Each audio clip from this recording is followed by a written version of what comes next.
We booked you a standard room on the second floor, Mum. The junior suite has too many stairs, and honestly, at your age, you'll be more comfortable somewhere quieter. My daughter said it the way people announce the weather. Casually, completely certain the information would simply be accepted and moved past. We were standing at the check-in desk of the Fairmont Banff Springs, one of those grand old hotel lobbies that smells faintly of pine and wood smoke even in August, with ceilings high enough to make you feel small regardless of how tall you stand. My carry-on bag rested beside my feet. Outside the tall windows, the Rockies stretched upward in that particular shade of gray-blue that always makes Alberta feel like the edge of something enormous. My son-in-law was already speaking to the front desk agent. He had the smooth, practiced confidence of a man who believed good service followed naturally from the right posture. His blazer was pressed. His tone implied that he expected things to go his way, and that this expectation had rarely been disappointed. 2 rooms, he was telling the agent. 1 junior suite and 1 standard. I held the key card my daughter had just placed in my hand. Room 214, second floor. The junior suite, I happened to know, was on the 5th floor with a corner view of Bow Valley. I knew because I had looked at the booking confirmation myself 3 months earlier, when my daughter first mentioned the idea of a family trip to Banff to celebrate her son Liam's graduation from high school. "You deserve a holiday too, Mum," she had told me over the phone. "It would be good for all of us," I had agreed. I had also agreed when she mentioned it might be easier if she handled the reservations, since she had a sense for these things, and I had agreed, without much thought, when she asked if she could use my credit card on file to secure the booking. "Hello, I'm Lauren, and I want to tell you something I have learned at 68 years old, after a career spent teaching other people's children how to read and think and ask questions. The most expensive lessons in life are the ones you keep putting off." I looked at the key card in my hand. Room 214. Standard. Then I looked at my daughter. She was already turning away from me, smoothing her hair with one hand while reaching into her bag with the other. She wore the kind of effortless linen that requires considerable effort to maintain, and her sunglasses were perched on top of her head, though we were standing indoors. She looked exactly like someone who had just handled a small logistical detail and was ready to move on. "The bellhop will bring up your bag," she added, without looking back. "The restaurant on the main floor is lovely. We thought we'd freshen up first. Maybe meet you for dinner at 7? Meet you for dinner." As though we had arrived separately. My son-in-law signed something at the desk and collected 2 key cards, then offered me one of his practice smiles, the kind that arrives on time and leaves without committing to anything. "You'll like the second floor," he said pleasantly. "Less foot traffic. Less foot traffic." I turned the words over quietly in my mind. I thought about the autumn 2 years ago when his restaurant on Bank Street ran into trouble. Not a small trouble. The kind that shows up quietly in quarterly numbers and gets smoothed over. A real trouble. The kind that arrives with lawyers and urgent phone calls and a son-in-law sitting across my kitchen table in Ottawa, looking for the first time like a man who did not know what came next. He had been very composed about it. I will give him that.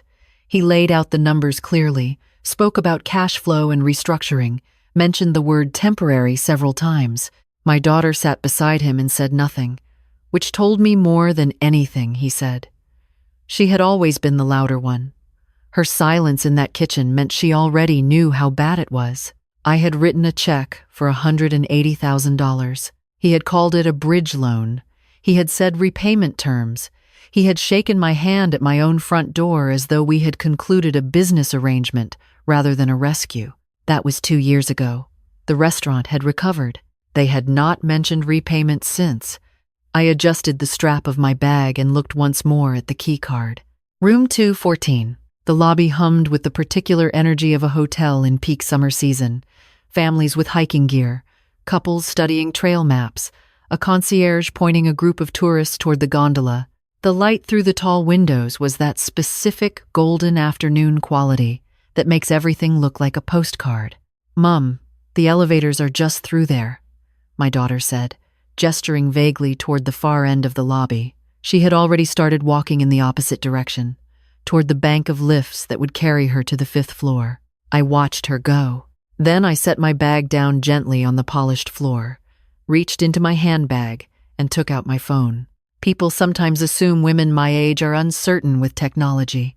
I taught school for 31 years, the last decade of which involved implementing a district-wide digital literacy program for 300 students and a staff that included people half my age who had never heard of curriculum integration software. I am not uncertain with technology. I opened my banking app, found the travel booking linked to my visa, pulled up the reservation details for the Fairmont Banff Springs. 2 rooms, junior suite, 2nd occupant, listed under my account. Standard room, primary cardholder. I read through the booking carefully. Then I did something I had never done before in my life. I sat down in one of the tall-backed chairs near the lobby windows, crossed my ankles, and began to make changes. The hotel's online management system was easy enough to navigate. I modified the junior suite reservation first, removing the secondary occupants and changing the primary cardholder name. Then I did something my daughter clearly had not considered when she so thoughtfully booked my accommodations.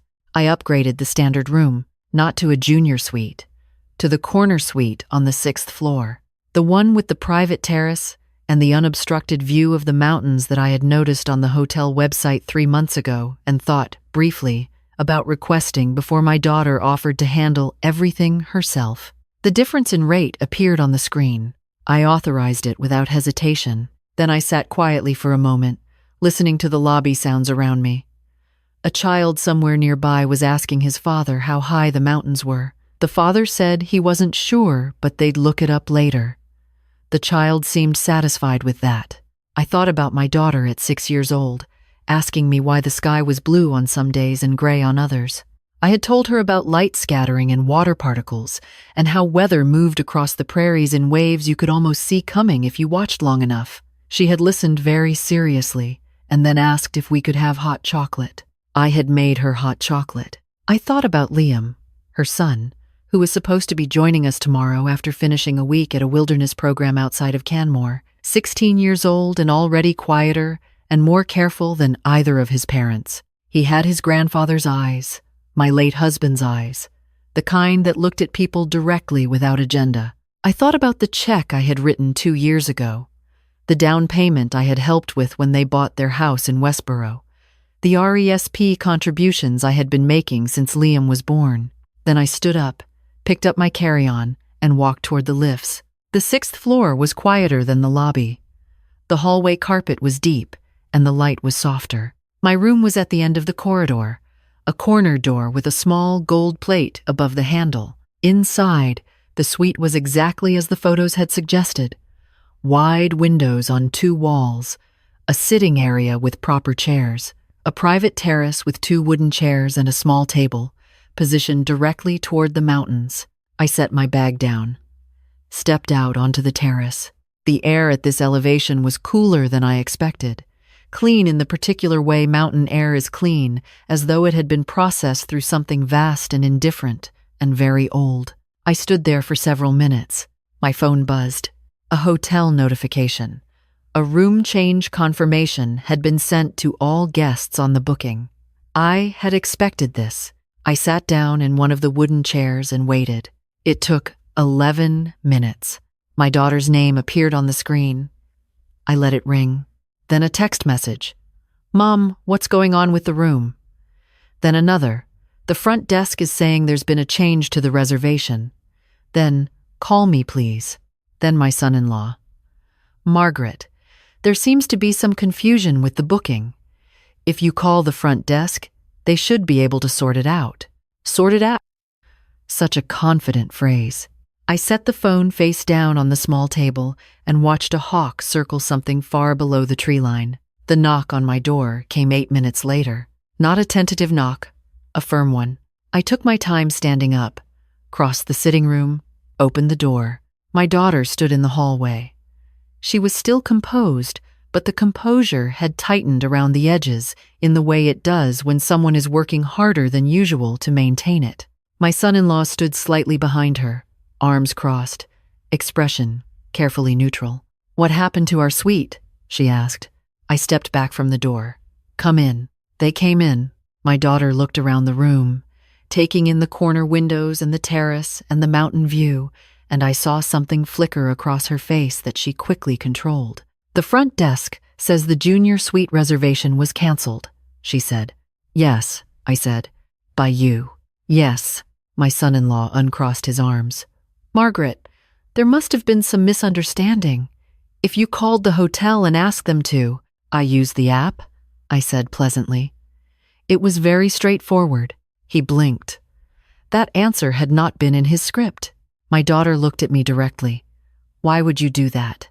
I walked to the window and gestured toward the view. The light had shifted while I was outside, and the mountains had deepened to a darker shade, the kind of blue-gray that happens in late afternoon when shadows begin climbing the rock faces from below.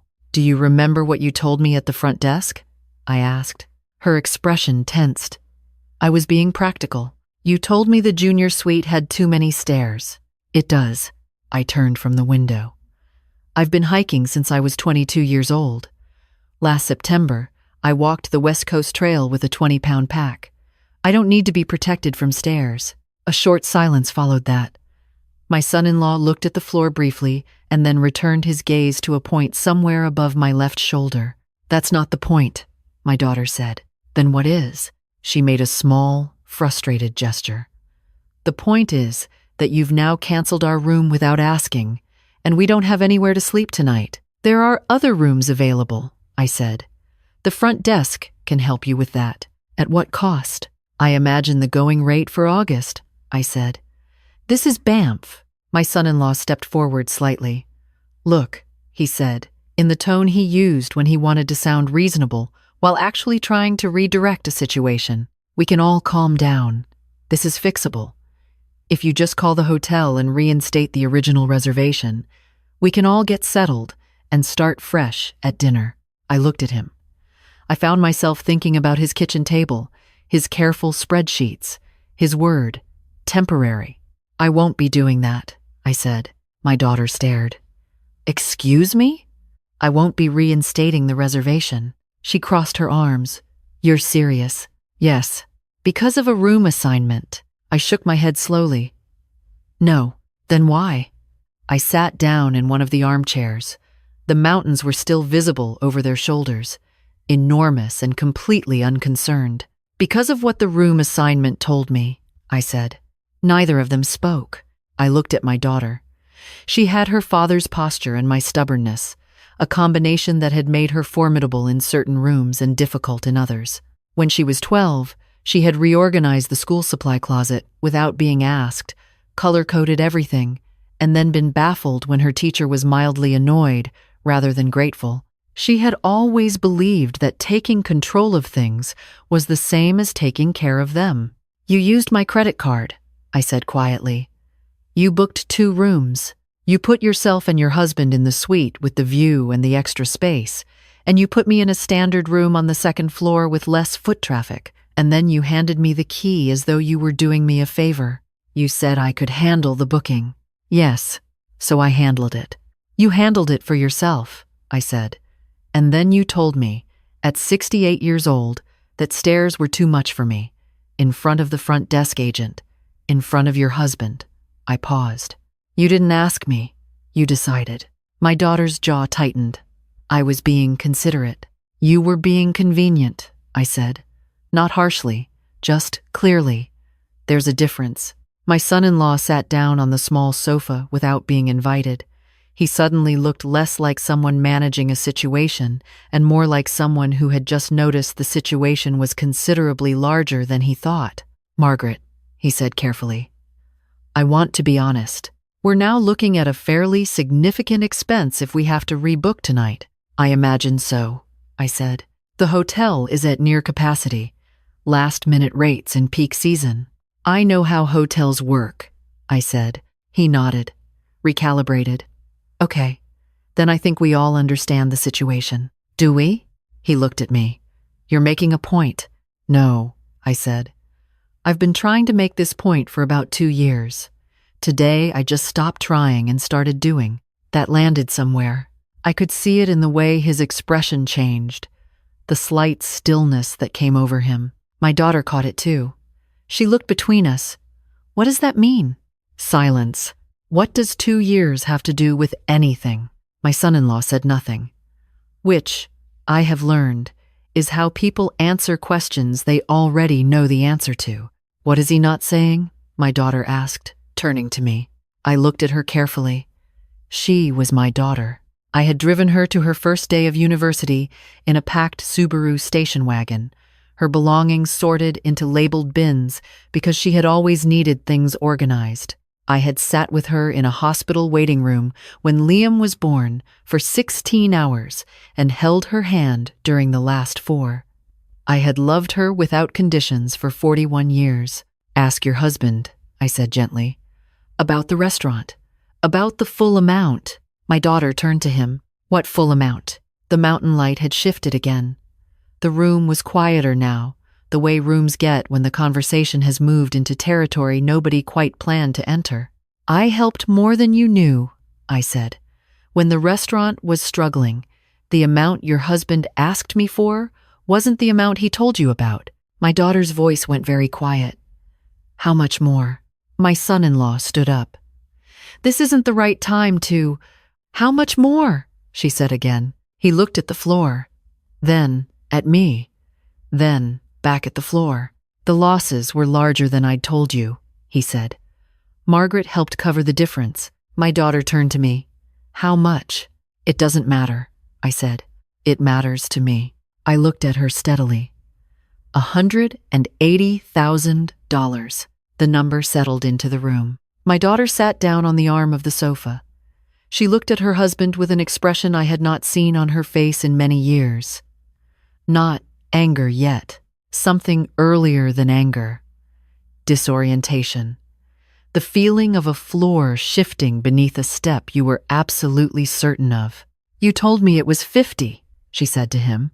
He didn't answer. You sat at my mother's kitchen table, and you told her it was a bridge loan, and you told me it was $50,000. I didn't want you to worry. You didn't want me to know, she said. The silence that followed was a different kind of silence than the ones before it. The mountains sat in the windows, perfectly still. My daughter looked at me. Why didn't you tell me? Because he asked me not to, I said. And because I thought eventually you would ask. She looked down at her hands. I didn't know how much we depended on you. No, I said softly. You didn't. The room was very quiet. Outside on the terrace, the afternoon wind had picked up slightly, moving through the pines somewhere below. I thought we were doing well, she said. Not defensively, just honestly. The house, the restaurant, Liam's school. I thought we had built that. You did build a great deal of it, I said. But there were moments when the building needed more than you had, and I helped with those moments. And I was glad to. That part is true. I paused. What I was not glad about was being handed a key card to room 214 and told it was for my own comfort. My daughter looked up at me then, and for the first time that afternoon, she looked less like someone managing a situation and more like my daughter. The 41-year-old woman who had called me from a hospital in Ottawa 16 years ago and said, through tears, that she was scared, that she didn't know how to do this, that she needed me. I didn't think about how that looked, she said. I know you didn't, I said. That's rather the point. Another silence. My son-in-law had the decency to stay quiet. My daughter rubbed her forehead slowly. Then she said, What happens now? I stood up, walked back to the window. The light outside was extraordinary now. The particular gold that comes in the last hour before the Rockies put the sun behind them, when everything turns warm and enormous and briefly perfect. I'm going to stay in this room, I said. I booked it for the week, and I intend to use it. My daughter looked up. And us? That's your decision, I said. The hotel may have rooms available, or you may decide to drive back to Calgary and fly home. Either way, I won't be managing it. My son-in-law stood up slowly. He looked, for perhaps the first time since I had known him, genuinely uncertain. Not performing uncertainty, actually uncertain. You're not going to help sort this out? He said. No, I said. He looked at my daughter. She looked at the floor. The restaurant needs another season, he said quietly. Not to me, more to the room in general. Margins have been tight. We were counting on this trip to what? My daughter asked him sharply. He stopped. To what? She said again. He sat back down. It was supposed to be relaxing, he said finally. We needed a break. On my mother's money, she said. Not a question. He didn't answer. My daughter stood up. She picked up her handbag from where she had set it near the door. Then she turned to me, and something in her expression had changed in a way I wasn't entirely expecting. I owe you an apology, she said. I looked at her. Not just for the room, she said. For the past few years. For not asking. For assuming. She glanced at her husband briefly, then back at me. For treating your help like it was just part of how things worked. I didn't say anything immediately. Outside, the mountains had gone from blue-gray to the deep rust color they turn before the light drops behind them. I hear you, I said finally. That's not forgiveness, she said. No, I agreed. It isn't. Not yet. She nodded slowly, as though she had expected exactly that answer and found it fair. My son-in-law cleared his throat. We'll go speak to the front desk, he said. Good, I said. They moved toward the door.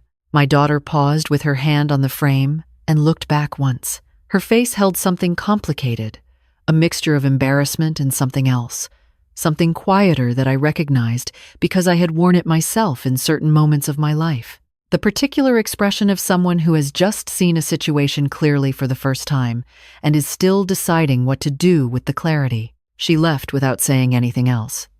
The door closed. I stood in the quiet room for a long moment. Then my phone buzzed. A different name this time. Liam. He was calling from Canmore, still at the wilderness program. Due to join us tomorrow, I answered. Hey, Grandma. His voice had that particular quality teenagers have when they're trying to sound casual about something they aren't casual about. Is everything okay? Mom sent me a pretty weird text. Everything is fine, I said. A pause. It didn't sound fine. It wasn't for a little while, I said. It is now. What happened? I walked out onto the terrace. The evening air was cold and clear.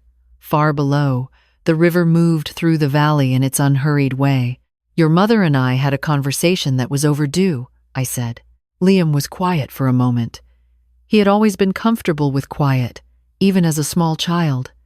He sat with things before responding, which had sometimes frustrated his parents and had always impressed me. Was it about money? He asked. I raised my eyebrows slightly. What makes you ask that? I'm not an idiot, he said. Not rudely, just factually. I notice things. The way Dad gets when certain topics come up. The way Mom changes the subject when someone asks about the restaurant. You're 16, I said. Yeah, he said. And I've been watching adults manage things for 16 years. You get pretty good at reading the patterns. I smiled at that. His grandfather had said something similar to me once, a very long time ago, about watching people rather than just listening to them. Are you okay? He asked. I am, I said, and meant it. Are you still coming tomorrow? Obviously, he said.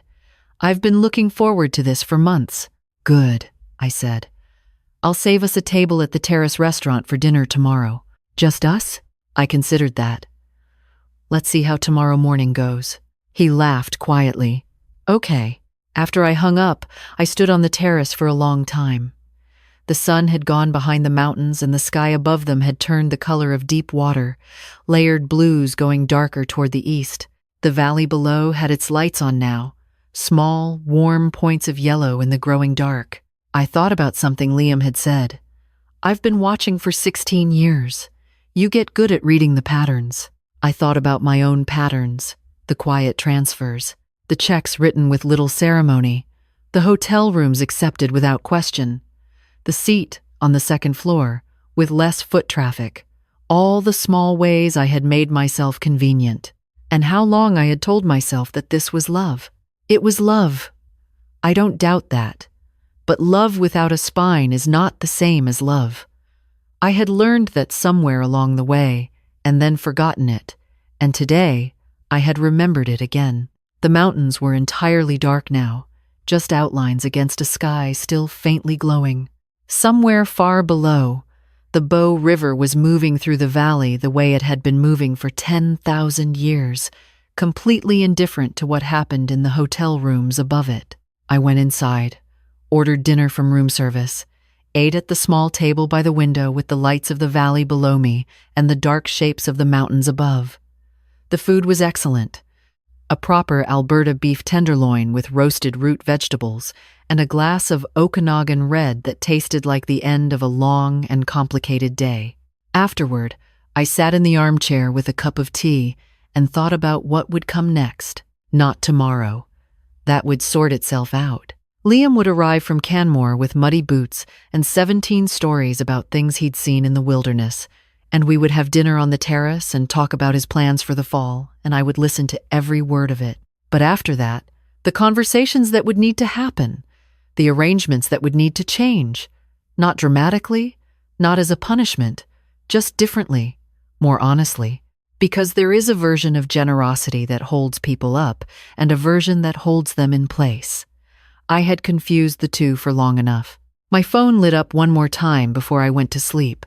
A text from my daughter. No sentences, no explanations. Just 4 words. I'm sorry, Mom.